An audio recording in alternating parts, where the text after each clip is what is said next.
প্রিয় ছাত্রছাত্রীরা, আজকে আমরা class 11 chemistry chapter number 1 part 2 law of chemical combination বা রাসায়নিক সংযোগ সূত্রাবলী আলোচনা করব, যা তোমাদের প্রথম অধ্যায়ে আছে। আজকে দ্বিতীয় পর্ব, ঠিক আছে? তো মন দিয়ে পুরো ক্লাসটা দেখবে, স্কিপ না করেই পুরোটাই দেখবে, তাহলে তোমরা কিন্তু উপকৃত হবে। তো আজকের আমাদের রাসায়নিক সংযোগ সূত্রাবলীর মধ্যে যেগুলো আমরা পড়ব সেইগুলো আমরা আগে দেখে নিই।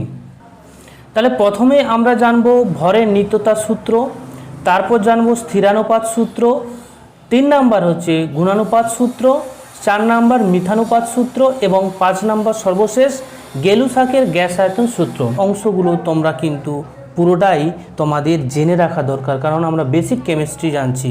এইগুলো না জানলে কিন্তু পরবর্তীকালে তোমাদের অনেক প্রবলেম হতে পারে।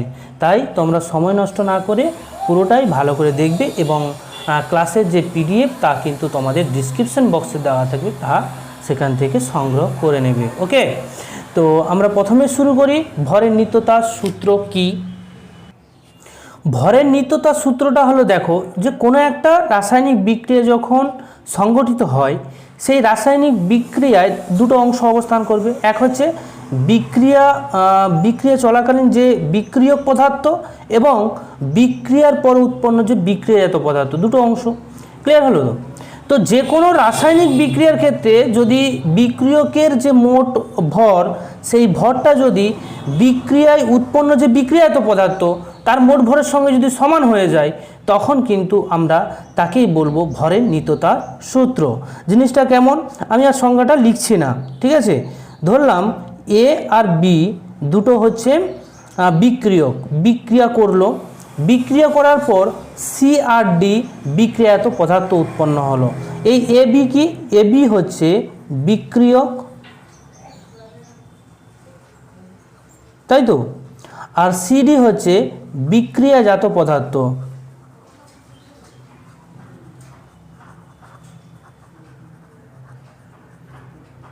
ঠিক আছে, বিক্রিয়ক পদার্থ। ক্লিয়ার হলো? এবারে ভরের যে নিত্যতা সূত্র, সেই সূত্র অনুযায়ী বলা হয়েছে যে বিক্রিয়া চলাকালীন বিক্রিয়কের যে মোট ভর, বিক্রিয়কের মোট ভর অর্থাৎ এদের যে এ আর বি যে পরিমাণ ভর নিয়েছিলাম, তাদের ভরের যোগফল সমান হবে কার সাথে? বিক্রিয়াজাত পদার্থের যে মোট ভর তার সাথে কিন্তু সমান হয়। এটাই হচ্ছে ভরের নিত্যতা সূত্র। যদি আমরা উদাহরণ দিয়ে দেখি যে সোডিয়াম ক্লোরাইড আর হচ্ছে সিলভার নাইট্রেট পরস্পর বিক্রিয়া করলো, বিক্রিয়া করে উৎপন্ন হলো সোডিয়াম নাইট্রেট আর সিলভার ক্লোরাইডের অধক্ষেপ। তাহলে এখানে আমাদের দেখতে হবে যে ভরের নিত্যতা সূত্রটা প্রযোজ্য হচ্ছে কি না। তাহলে বিক্রিয়ার পূর্বে আমরা কি বলতে পারি যে বিক্রিয়ার পূর্বে NaCl ও সিলভার নাইট্রাইটের মোট ভর যদি আমরা ধরে নিই M1, তাহলে বিক্রিয়ার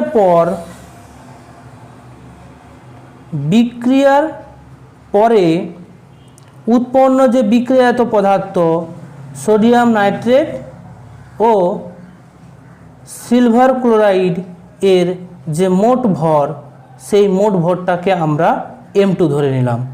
তাহলে আমরা বলতে পারি যে ভরের নিত্যতা সূত্র অনুযায়ী, ভরের নিত্যতা সূত্র অনুযায়ী বিক্রিয়ার পূর্বে যে মোট ভর আর বিক্রিয়ার পর যে মোট ভর সেটা পরস্পর সমান হবে।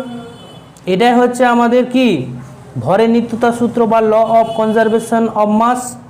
ঠিক আছে, বোঝা গেল? এবার আমরা দেখে নেব এই যে ভরের নিত্যতা সূত্র বা law of conservation of mass এর কিছু সীমাবদ্ধতা রয়েছে। সেই সীমাবদ্ধতাগুলো কি কি?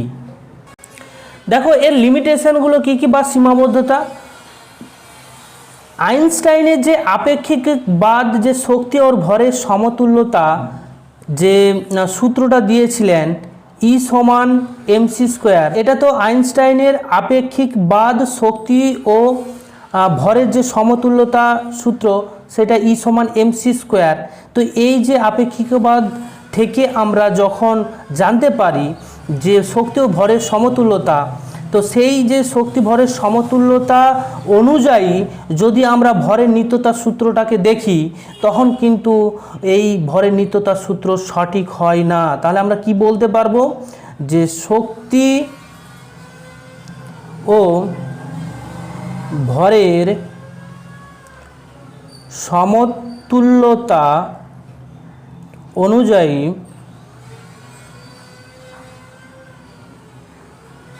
ভরের নিত্যতা সূত্র সঠিক নয়। বোঝা গেল? এবারে সঠিক নয় কেন, তার কারণটা তো আমাদের জানতে হবে, তাই না? এর কারণ হচ্ছে, দেখো, যখন বিক্রিয়ক থেকে বিক্রিয়াজাত পদার্থ আমরা পাচ্ছি, এই যে বিক্রিয়ক আর বিক্রিয়াজাত পদার্থ, এদের মধ্যে কিন্তু সাম্যাবস্থা বর্তমান থাকবে, এবং এদের যখন পরিবর্তন ঘটে তখন কিন্তু তাপের উদ্ভব ঘটবে বা তাপের শোষণ ঘটবে, বা তাপের শোষণ ঘটবে। দুটোই হতে পারে, এক্সোথার্মিক আর এন্ডোথার্মিক, দুটো ব্যাপারই ঘটতে পারে এখানে, যেহেতু বিক্রিয়ক বিক্রিয়া করে বিক্রিয়াজাত পদার্থ উৎপন্ন করছে। ঠিক আছে? তাহলে তাপের যদি উদ্ভব ঘটে, ধরে নিলাম প্রথম ক্ষেত্রে তাপের উদ্ভব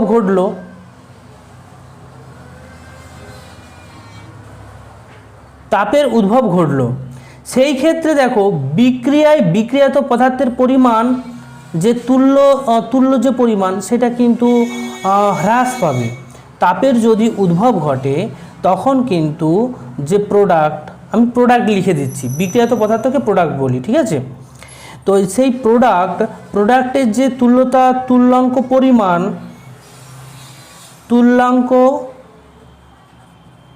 পরিমাণ সেই পরিমাণ কিন্তু হ্রাস পায়। ঠিক আছে? আবার যদি তাপের শোষণ ঘটে,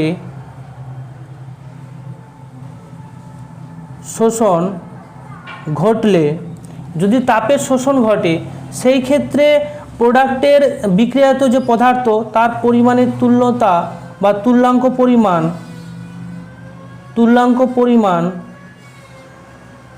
বৃদ্ধি পাবে। ঠিক আছে?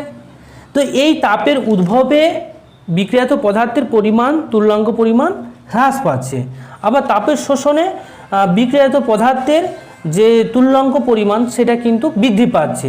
এই ঘটনাগুলো ঘটছে। তাহলে এখানে শক্তি ও ভরের যে সমতুল্যতা, তা কিন্তু নীতিটা খাটছে, অর্থাৎ আইনস্টাইনের শক্তি ও ভরের তুল্যতা যে আপেক্ষিকতাবাদ, সেটা আবিষ্কার হওয়ার পরেই কিন্তু এই ভরের নিত্যতা সূত্র কিন্তু আর সঠিকভাবে প্রযোজ্য হয় না। বোঝা গেল? ভরের যে নিত্যতা সূত্র, এই নিত্যতা সূত্রটি বা law of conservation of mass, এই সূত্রটা কিন্তু প্রবর্তন করেন বিজ্ঞানী লেভাসিয়ার।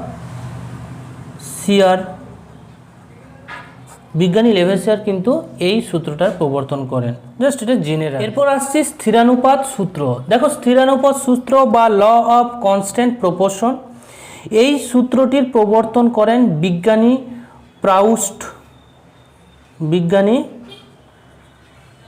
প্রাউস্ট।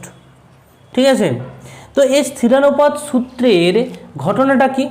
দেখো, কোনো একটা নির্দিষ্ট যৌগকে যে উৎস থেকেই আমরা সংগ্রহ করি না কেন, বা যেভাবে আমরা তৈরি করি না কেন, যৌগের কতকগুলো নির্দিষ্ট মৌলের সমন্বয়ে যৌগটা গঠিত হবে, এবং সেই যৌগটির উপাদানগুলো মৌলটা গঠন করার সময় যে উপাদানগুলো ব্যবহৃত হচ্ছে সেই উপাদানগুলোকে নিয়ে গঠিত হচ্ছে, সেই উপাদানগুলো একটা নির্দিষ্ট ভরের অনুপাতে তারা কিন্তু স্থির থাকে, সেটাই হচ্ছে স্থিরানুপাত সূত্র। কি বললাম? ধরলাম হাইড্রোজেন গ্যাস আমরা যে কোনো উপায়ে তৈরি করেছি, আর অক্সিজেন গ্যাসও নিয়েছি, নিয়ে তাদের মধ্যে যদি আমরা তড়িৎ স্ফুলিঙ্গ ঘটাই তখন কিন্তু আমরা জল পাই। ঠিক আছে, এইভাবেও কিন্তু আমরা জল উৎপন্ন করতে পারি। বা তাছাড়া যদি আমরা বলি যে হাইড্রোজেনের সাথে কপারের অক্সাইডের যদি আমরা উত্তপ্ত ঘটাই, কপার অক্সাইডকে নিয়ে হাইড্রোজেন গ্যাসকে নিয়ে, সেই ক্ষেত্রেও কিন্তু জল উৎপন্ন হয়। এবারে ঘটনাটা হচ্ছে স্থিরানুপাত সূত্র অনুযায়ী যে প্রথমে আমরা জলটা তৈরি করলাম হাইড্রোজেন অক্সিজেন গ্যাসের তড়িৎ স্ফুলিঙ্গের সাহায্যে, দ্বিতীয় ক্ষেত্রে যেটা উৎপন্ন করলাম সেটা হাইড্রোজেন আর কপার অক্সাইডের উত্তপ্ত হওয়ার মাধ্যমে। তো আমরা এখানে স্থিরানুপাত সূত্র অনুযায়ী বলতে পারি যে যেভাবেই তৈরি হোক না কেন জলের অণু, সেই জলের অণুতে উপস্থিত যে হাইড্রোজেন আর হচ্ছে অক্সিজেন পরমাণু, এদের ভরের কিন্তু একটা নির্দিষ্ট অনুপাত কিন্তু স্থির থাকবে। সেটা আমরা প্রথম ক্ষেত্রেও যেভাবেই উৎপন্ন করি না কেন বা দ্বিতীয় ক্ষেত্রে যেভাবেই উৎপন্ন করি না কেন, সব ক্ষেত্রেই কিন্তু একই রকম হবে। তাহলে এখানে জলের যে উপস্থিত উপাদান হাইড্রোজেন এবং অক্সিজেন, তাদের যে ভরের অনুপাত, সেই এক অণু জলের ক্ষেত্রে ভরের অনুপাতটা কীরকম হবে? হাইড্রোজেন 1 আয়তন হলে অক্সিজেন কিন্তু 8 আয়তন হবে, অর্থাৎ 1:8 অনুপাতেই কিন্তু থাকবে যেভাবেই আমরা জল উৎপন্ন করি না কেন। এটাই হচ্ছে স্থিরানুপাত সূত্র। বোঝা গেল? এরপর আমরা দেখব স্থিরানুপাত সূত্রের কিছু সীমাবদ্ধতা। কি কি সীমাবদ্ধতা দেখা যায়? দেখো, যেগুলো লিখছি সেই দুটোই কিন্তু সীমাবদ্ধতা এখানে দেখা যায়। কি কি? আইসোটোপের উৎসভেদে এদের কিন্তু অনুপাত আলাদা হয়।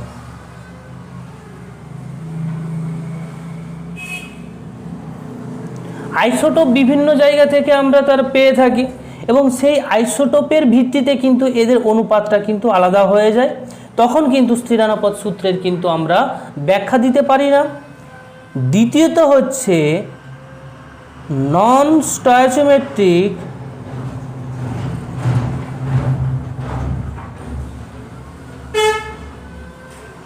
স্টয়চিওমেট্রিক যৌগের ক্ষেত্রে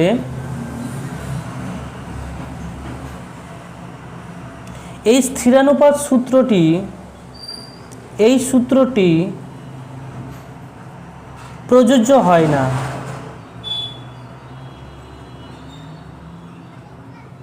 বোঝা গেল? তাহলে দুটো সীমাবদ্ধতা আমরা জানলাম। এক হচ্ছে আইসোটোপের উৎস ভেদে এর অনুপাত আলাদা হবে, এবং দ্বিতীয়ত হচ্ছে নন স্টয়চিওমেট্রিক যে সমস্ত যৌগগুলো আছে তাদের ক্ষেত্রে কিন্তু এই সূত্র প্রযোজ্য হবে না।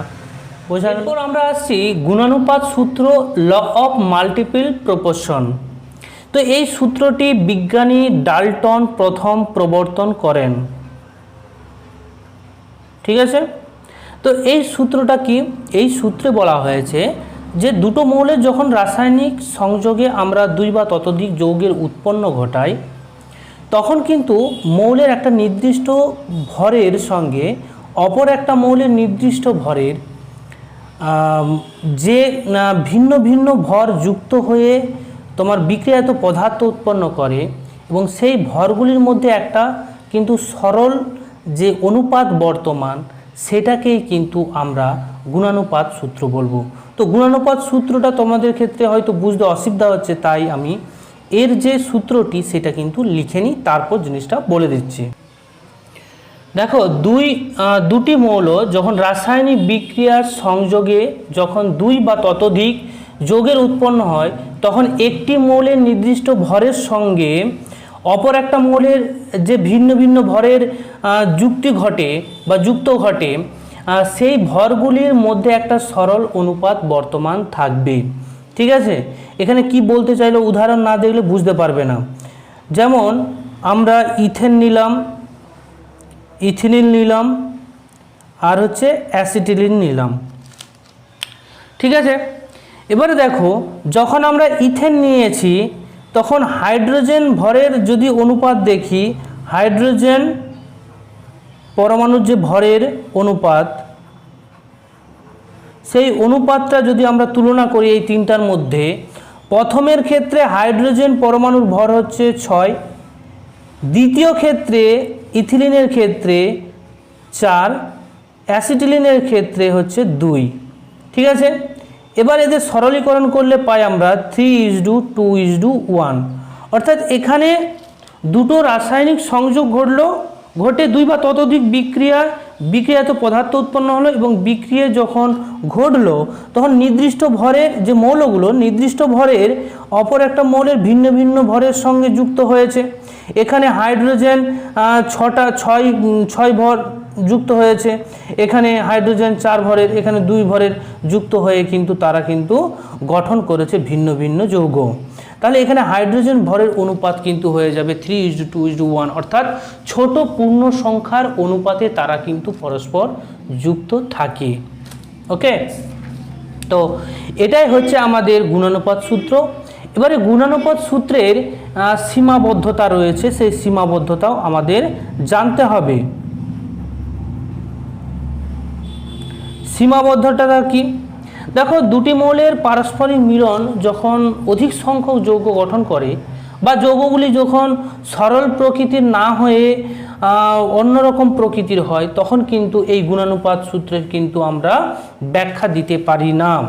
তাহলে কি বলতে পারি যে যখন অধিক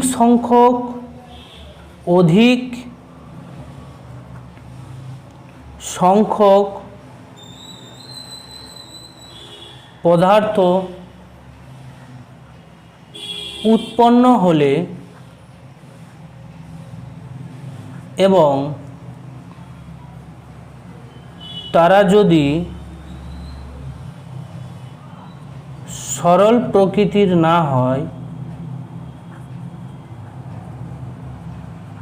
না হয় তখন কিন্তু আমরা গুণানুপাত সূত্রের প্রয়োগ করতে পারবো না। বোঝা গেল আশা করি।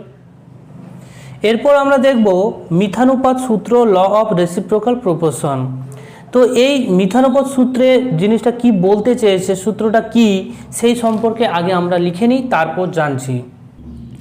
তাহলে দেখো, নির্দিষ্ট ওজনের একই মৌল মানে একই মৌল, সেই মৌলের সঙ্গে 2 বা ততোধিক পৃথক পৃথকভাবে যদি ভিন্ন ভিন্ন ওজনের রাসায়নিক অনুপাতে যুক্ত হয় এবং সেই মৌলগুলি নিজেদের মধ্যে যদি বিক্রিয়া করার একটা প্রবণতা বা সমর্থন হয় বিক্রিয়া করতে, তাহলে ঠিক সেই ওজন বা ওজনগুলির যে কোনো একটি বা দুটির গুণিতকে অনুপাতে পরস্পরের সঙ্গে যুক্ত হবে। জিনিসটা কীরকম দেখো, কার্বন, হাইড্রোজেন আর হচ্ছে অক্সিজেন। কার্বনের যে কার্বনটা হচ্ছে 1 ভাগ, হাইড্রোজেন 1 ভাগ, কার্বন হচ্ছে 3 ভাগ, অক্সিজেন 8 ভাগ। তো কার্বন হাইড্রোজেন পরস্পর যদি বিক্রিয়া করা সম্ভব। হাইড্রোজেন অক্সিজেন পরস্পর বিক্রিয়া করতে পারে, আবার কার্বন অক্সিজেনও বিক্রিয়া করতে পারে। যেমন কার্বন হাইড্রোজেন পরস্পর বিক্রিয়া করে মিথেন উৎপন্ন করলো। এখানে কার্বনের হচ্ছে 12 ভাগ আর হাইড্রোজেন এখানে লাগছে হচ্ছে 4 ভাগ। তাহলে এদের যদি আমরা অনুপাতটা দেখি, তাহলে অনুপাতটা হবে 12:4। ঠিক আছে, এদের যদি সরল অনুপাত করি তাহলে 3:1 অনুপাতে বিক্রিয়া ঘটছে। আবার একই রকমভাবে যদি করি, অক্সিজেন আর হচ্ছে কার্বন পরস্পর বিক্রিয়া করে কার্বন ডাইঅক্সাইড উৎপন্ন করলো, তাহলে এখানে কার্বন কত ভাগ লাগছে? 12 ভাগ ওজনের। আর এখানে হচ্ছে তোমার অক্সিজেন 32 ভাগ ওজনের। তাহলে এদের মধ্যে সরল অনুপাত যদি করে দেখা যায় তাহলে হয়ে যাবে সেটা 3:8 হয়ে যাবে। ঠিক আছে, অক্সিজেন তাহলে কত লাগছে 8 আর কার্বন 3 ভাগ। একই রকমভাবে এই যখন মিথেন উৎপন্ন হলো তখন কার্বন কত লাগছিল 3 ভাগের, হাইড্রোজেন লাগছিল 1 ভাগের। তাহলে এখানে কার্বন দেখো কমন আছে দুটোর ক্ষেত্রেই, দেখো কার্বন এখানে 3 ভাগই বিক্রিয়া করছে, আবার এখানে যখন কার্বন ডাইঅক্সাইড উৎপন্ন হচ্ছে তখনও কিন্তু 3 ভাগ ওজনেরই বিক্রিয়া করছে। আবার যদি বলি যে অক্সিজেন আর হাইড্রোজেন পরস্পর বিক্রিয়া করে জল উৎপন্ন করলো, এই ক্ষেত্রে হাইড্রোজেন 2 ভাগ ওজনের হয়। ঠিক আছে, সরি এখানে 2 হবে, 2 ভাগ ওজনের হাইড্রোজেন, আর এখানে অক্সিজেন হয়ে যাবে 32 × 1/2। তাহলে এদের যদি অনুপাত করি তাহলে আমরা দেখব 2:16, যেটাকে আমরা আরও সরলীকরণ করলে 1:8 পাচ্ছি। তাহলে দেখো এইখানে যখন কার্বন ডাইঅক্সাইড উৎপন্ন হচ্ছিল তখন কিন্তু কার্বনের যে ভাগ ওজনের ভাগ সেটা কিন্তু 8 ছিল। আবার একই রকমভাবে যখন জল উৎপন্ন হচ্ছে, জলেও অক্সিজেন উপস্থিত আছে, তখন জলের অক্সিজেনের যে ভাগটা রিঅ্যাকশন করার ভাগটা সেটাও 8 হচ্ছে।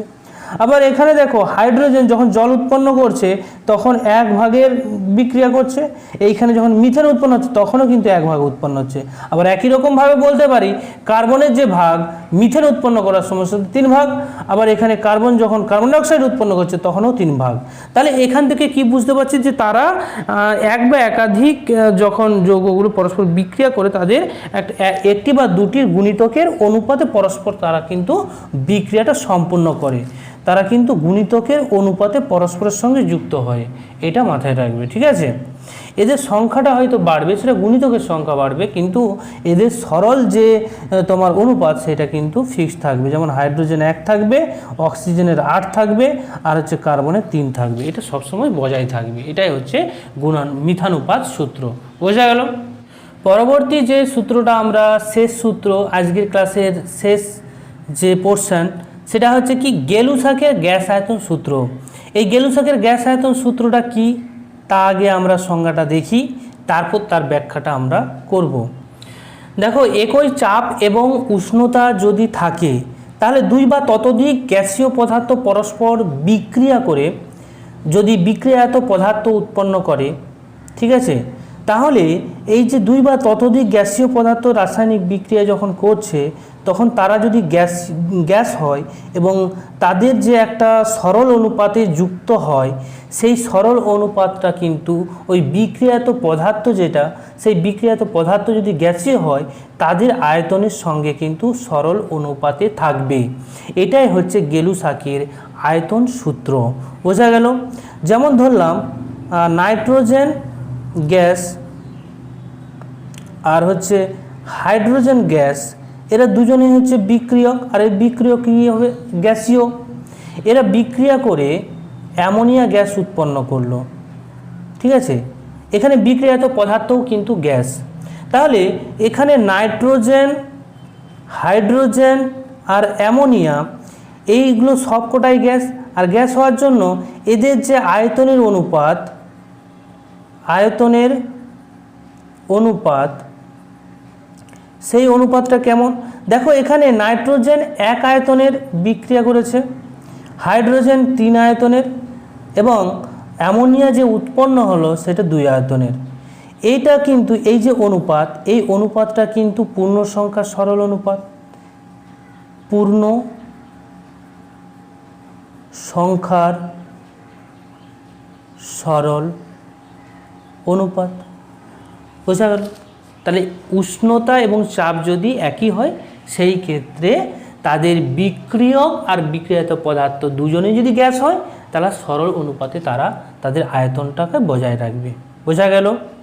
তো গেলুসাকের গ্যাস আয়তন সূত্রে কিন্তু একই চাপ এবং উষ্ণতা কথাটা উল্লেখ করতেই হবে, বাধ্যতামূলক। এখানে একই চাপ আর উষ্ণতা, যদি একই চাপ আর উষ্ণতা যদি উল্লেখ না করি সেই ক্ষেত্রে গেলুসাকের গ্যাস আয়তন সূত্র আমরা ব্যাখ্যা করতে পারবো না এবং প্রযোজ্য হবে না। দেখো গেলুসাকের গ্যাস আয়তন সূত্রটা কেবলমাত্রই যে শুধুমাত্র যে লিমিটেশন নেই তা বলা যাবে না, এদের কিন্তু সীমাবদ্ধতা কিছু থাকবে। সেই সীমাবদ্ধতা কি? দেখো গেলুসাকের গ্যাস আয়তন সূত্রের ক্ষেত্রে বলা হয়েছে একই চাপ আর উষ্ণতা এবং তার সাথে সাথে গ্যাস হতে হবে, গ্যাসীয় পদার্থ হতে হবে, গ্যাসীয় পদার্থ হতে হবে। কাকে কাকে হতে হবে? বিক্রিয়ক এবং বিক্রিয়াজাত পদার্থকে গ্যাসীয় কিন্তু হতে হবেই, না হলে কিন্তু এই সূত্র প্রযোজ্য হবে না। যদি আমরা বলি যে কঠিন বা তরলের ক্ষেত্রে এই সূত্র প্রযোজ্য হয় না, কঠিন বা তরলের ক্ষেত্রে এই সূত্র কিন্তু প্রযোজ্য হবে না। কারণটা কি? কঠিন বা তরলের যে আয়তন সেটা কিন্তু গ্যাসীয় পদার্থের যে আয়তন তার তুলনায় কিন্তু তোমার হচ্ছে অনেকটা নগণ্য হয়। ঠিক আছে, গ্যাসীয় পদার্থের আয়তনটা বেশি হয়, এটা আমরা সবাই জানি, কিন্তু কঠিন তরলের ক্ষেত্রে আয়তনটা কম হয়, তার জন্যই কিন্তু প্রযোজ্য হয় না। তো একটা উদাহরণ দিয়ে দেখা যাক, যেমন হচ্ছে অ্যামোনিয়া গ্যাস HCl গ্যাসের সাথে যদি বিক্রিয়া করে তাহলে অ্যামোনিয়াম ক্লোরাইড সলিড উৎপন্ন হয়। এখানে একটা উদাহরণ তোমাদের দিতে বলে পরীক্ষায়, যে দুটো গ্যাসের বিক্রিয়ায় একটা সলিড বা কঠিন উৎপন্ন হয়, তার উদাহরণ দাও, তাহলে তোমরা এই উদাহরণটা দিতে পারো। ঠিক আছে, এখানে অ্যামোনিয়া আর হচ্ছে HCl এর যে আয়তনের অনুপাত সেটা কিন্তু 1:1। ঠিক আছে, তো এখানে যে সোডিয়াম ক্লোরাইড তা কিন্তু সলিড, এর আয়তনটা কি হবে? নগণ্য হয়। ঠিক আছে, তাই কিন্তু এই যে সোডিয়াম ক্লোরাইডের আয়তন নগণ্য হওয়ার জন্য এই যে অ্যামোনিয়া আর HCl গ্যাসের সাথে কিন্তু তারা সরল অনুপাতে থাকতে পারে না, তাই কিন্তু আমরা গেলুসাকের গ্যাস আয়তন সূত্র এই ক্ষেত্রে প্রযোজ্য করতে পারি না। Subscribe for more videos.